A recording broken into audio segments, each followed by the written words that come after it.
A ver, es verdaderamente fascinante pararse a pensar en cómo logramos estudiar las realidades humanas. Porque, claro, cuando pensamos en investigación científica, lo primero que nos viene a la cabeza son laboratorios impolutos, estadísticas frías, porcentajes y unos gráficos que, seamos sinceros, a veces no hay quien los entienda. Sabemos de sobra que los números nos dicen cuánta gente compra un producto o cuántas personas viven en un barrio. Pero, ¿qué pasa cuando lo que queremos saber es qué sienten exactamente esas personas? Ahí los números se quedan cortos. Y es que hay todo un universo paralelo, muchísimo más cercano a nuestra vida diaria, que se encarga justo de esto, la investigación cualitativa. En este análisis vamos a explorar paso a paso cómo se logra capturar esa riqueza de las historias, los contextos y la subjetividad que una hoja de cálculo literalmente no puede medir.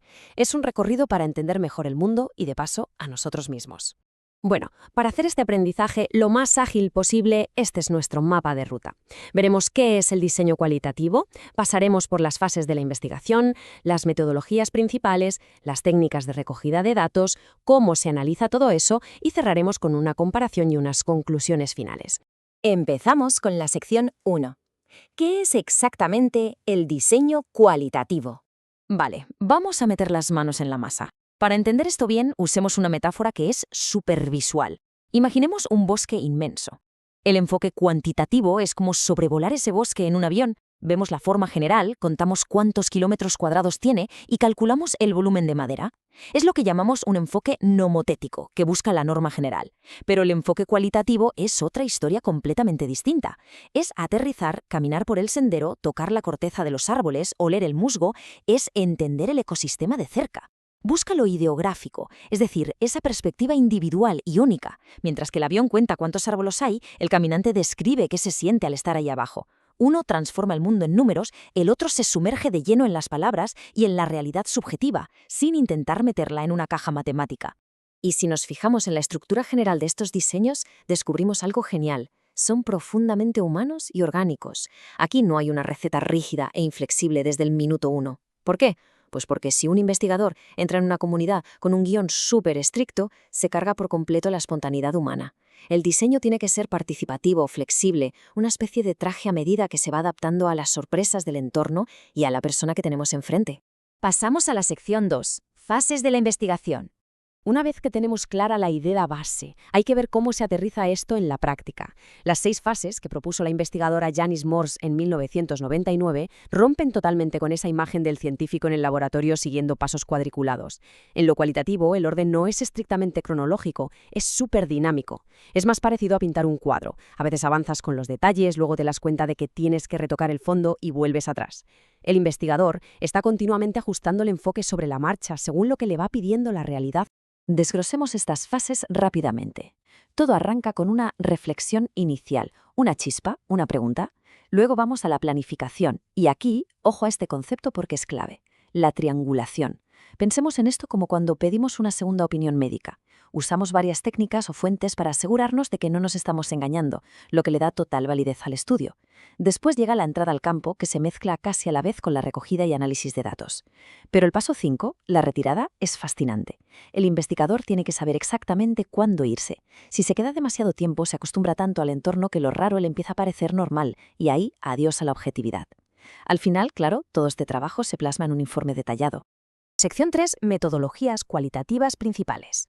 Hacemos una pequeña pausa para asimilar. Ya sabemos cómo son las fases, pero ¿qué herramientas usan para hacer esta inmersión? Destacan principalmente 3. La primera es la etnografía. Y no, esto no es mandar un formulario online. Esto es hacer las maletas, mudarse a un barrio, comer lo que ellos comen y aprender su jerga para entender el mundo con sus propios ojos. Es inmersión pura y dura. Por otro lado, tenemos el estudio de caso. Aquí hacemos un zoom extremo. Nos enfocamos muchísimo en una sola persona, institución, un grupo súper pequeño durante bastante tiempo para entender un fenómeno concreto hasta el más mínimo detalle. Pero la tercera metodología, esta es especial. La investigación-acción es inspiradora porque va un paso más allá de la simple observación. No se trata de sentarse con una libreta en una esquina y luego irse a casa. Su objetivo real es transformar las cosas. Basada en las ideas de Kurt Lewin de los años 40 en Estados Unidos, esta metodología es ciencia aplicada a la vena.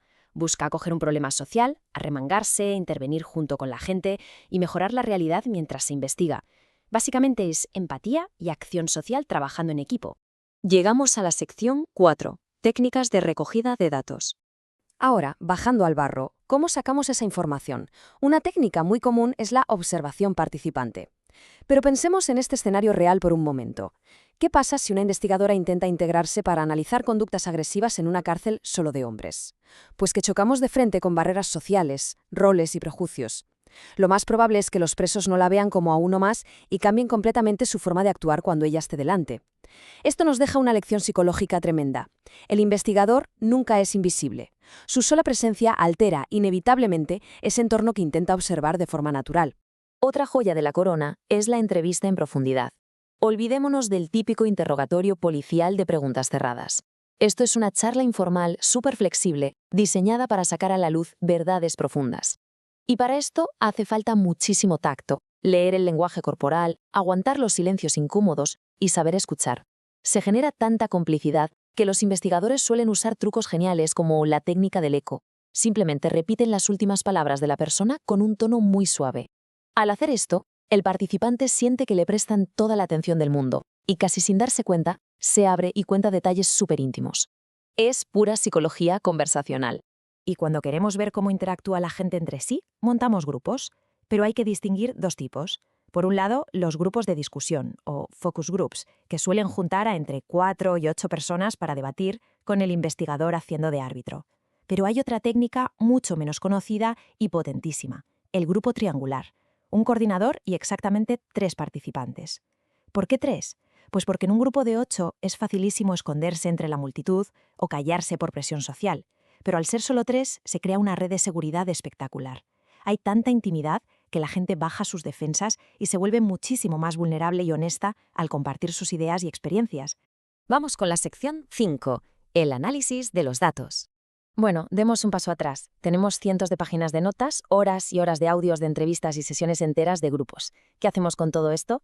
Primero, hay que registrarlo todo rapidísimo, porque la memoria nos la juega y perdemos matices. Luego, usamos programas de software súper potentes como Aquad o InVivo para organizar esa montaña de información y buscar patrones. Pero aquí viene el reto de verdad, la interpretación. 2 más 2 son 4, ¿vale? Pero una historia de vida humana se puede interpretar de 1000 maneras. Siempre hay subjetividad. Por eso, el investigador tiene que ser increíblemente transparente y justificar cada conclusión que saca. Esa transparencia es su única red de seguridad frente a sus propios sesgos personales. Y por último, sección 6, comparación y conclusiones finales.